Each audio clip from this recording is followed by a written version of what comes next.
नमस्कार, मैं राजीव कुमार। हमारी मौजूदगी अभी दर्ज हो चुकी है दलसिंह सराय में और ये समस्तीपुर जिले में आता है। प्रखंडल बेस्तुदा ये अनुमंडल भी है और दलसिंह सराय में मैं अभी स्टेशन के बिल्कुल सटे हुए रोड पे हूँ। यहाँ पे इस दलसिंह सराय के बारे में अनेकों इतिहास की गाथाएं हैं।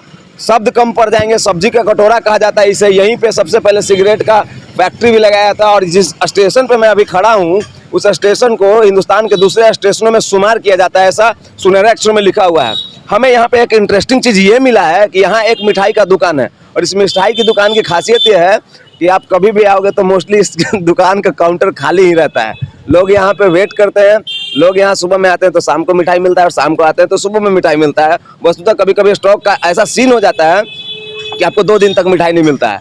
ये दुकान है मिठाई का। इसका नाम है चमन लाल शाह शुद्ध मिष्ठान भंडार। अभी अंदर चल के आपको दिखाएंगे कि काउंटर का क्या सीन है और मालिक का क्या सीन है। देखिए आपको दिखाते हैं। यहाँ पे लिखा हुआ है चमन लाल शाह शुद्ध मिष्ठान भंडार। आप देख सकते हैं। अभी ऐसे दुकान में आप आएंगे, कुछ कस्टमर बैठे हुए हैं। ये पूरा काउंटर देखिए आप, अभी पूरा काउंटर खाली है। यहाँ इस मिठाई की दुकान की खासियत ये है कि ये 1950, 55 और 60 के आसपास से अभी तक संचालित है। 3 पीढ़ियाँ बीत गई इस दुकान को चलाते हुए, लेकिन यहाँ पे मिठाई बनना और ये दुकान का जो कार्य का सिलसिला है वो कभी थमा नहीं। और कस्टमर इस दुकान के लिए इतने पागल रहते हैं कि यहाँ मिठाई लेने के लिए मैं जब से नोटिस कर रहा हूँ लोग आ रहे हैं जा रहे हैं, अभी उनको मिठाई मिला नहीं है। और देखिए ये लाइव किचन है। यहाँ पे अभी मिठाई को गोल किया जा रहा है, मतलब बनाने का प्रक्रिया चल रहा है। ये हमारे 2 भैया हैं, इनसे कुछ बात करूँगा। और देखिए क्या नाम है आपका भैया? संतोष कुमार। संतोष भैया हैं। अब एक बात बताइए भैया, अभी कितना कस्टमर अभी आपका वापस हुआ होगा सुबह से? सुबह से बहुत कस्टमर वापस हो गए। मिठाई कब दीजिएगा? मिठाई सुबह 10 बजे मिलेगा। आज नहीं मिल पाया, कल दूध फट गया था, ये यही वजह से मिठाई नहीं मिल पाया। अच्छा ठीक है, ये तो स्टॉक आगे पीछे होते रहता है। अब ये बताइए कि मोस्टली टाइम पे जब आपके पास मिठाई अवेलेबल रहता है तब इस दुकान में एनी टाइम कस्टमरों का संख्या क्या रहता है? भीड़ ही जूझते रहते हैं आप लोग? ये रहता भीड़ रहता है। और ये दुकान भैया आपका क्या नाम है?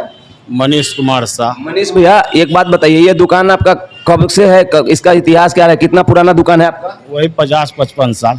50-55 साल पुराना ये दुकान है दलसिंह सराय का। चमन लाल शाह जी का उनके स्मृति चिन्ह में देखिए, यही वो स्वर्गवासी हो चुके चमन लाल सिंह जी का तस्वीर है, जिनका पुण्यतिथि 22 जुलाई को 31 जुलाई को 2022 का ये फोटो लगाया गया। ये देखिए, ये 2022 में इनका निधन हुआ। ये इनके संस्थापक इस दुकान के। और ये बताइए, ये दुकान और घर एक ही में है? ये दुकान है जी, दुकान। तो ये दिखाने का मेरा मकसद ये था कि दलसिंह सराय, जिसको मैं ऐसे ही मैं स्टेशन पे था, मुझे अचानक से इसके बारे में पढ़ा तो मुझे पता चला कि ये तो एक ऐसा प्रखंड अनुमंडल और बिहार का एक ऐसा नगर है समस्तीपुर जिले में कि जिसके बारे में जितना व्याख्या कीजिएगा शब्द कम पड़ जाएगा। सब्जी का कटोरा है, उसके बारे में भी बताऊंगा। यहाँ पे ऐसा विद्यालय है जो कि 1928 ईस्वी का स्थापित विद्यालय है और यहाँ से अनिल सिंह जैसे अफसर लोग पढ़ के निकले हैं, उनके बारे में भी बताऊंगा। और यहाँ पे अंग्रेज के समय का, ब्रिटिश शासनकाल का, स्टेशन के उस तरफ सिगरेट का फैक्ट्री है। पहले बीड़ी वहाँ बनता था, फिर वो सिगरेट का। और इस दुनिया का मतलब हमारे भारतवर्ष का ये दूसरा सबसे बड़ा दूसरा स्टेशन है। मतलब पहला और दूसरा, पहला शायद कलकत्ता में कहीं है, ये दूसरा मतलब स्टेशन है भारतवर्ष का। तो ये बहुत गौरवशाली इतिहास है दलसिंह सराय का। तो दलसिंह सराय की इस दुकान के बारे में आपका क्या ख्याल है बताइए। जहाँ पे काउंटर में आप आइएगा तो मिठाई नहीं मिलेगा और सुबह में आओगे तो शाम में मिलेगा और शाम में आओगे तो अगले दिन सुबह मिलेगा। ऐसा कभी अचंभित करने वाला दुकान आपने देखा है क्या? तो हमें दीजिए इजाज़त, मिलता हूँ कहीं और पे। और अभी आपको एक बात बताना चाहता हूँ कि इस दुकान के बारे में आपका क्या राय है, क्या ख्याल है, क्या कुछ जानना चाहता है, कमेंट करके जरूर बताइएगा। धन्यवाद।